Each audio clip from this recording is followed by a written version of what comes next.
কাকা একটা বিড়ি দাও দেখিনি। তোর এই অবস্থা কি করে হলো রে? তোর কে কেলি যে এরকম? বিড়ি দাও না একটা কাকা, বিড়িটা ধরি দাও না, দেখতেই তো আমার কেমন অবস্থা।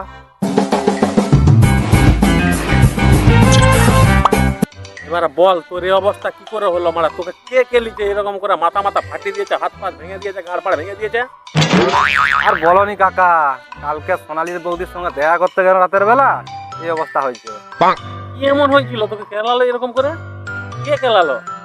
আর বলনি কাকা, কালকে ওদের পাড়ায় ধরা পড়ে গেল। তারপর তারপর তারপর কি হলো? ওরা হচ্ছে আমার কাছ থেকে ফোন নাম্বার নিয়ে আমার ঘর লোককে ডেকেছিল। জানো তো আমরা ঘরে বউ ছাড়া কেউ নাই। তারপর তারপর তারপর কি হয়েছে? আমার বউ ওদের হাতে পায়ে ধরে আমাকে টুনু মতে ঘরকে নিয়ে এলো। সে তো বুঝলুম, তোর কেলালোটা তাহলে কে?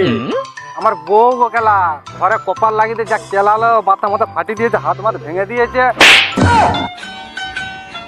ঠিক আছে, ভাগ্যের গাঁটটা এখনো ভাঙেনি তোর, বেঁচে আছে।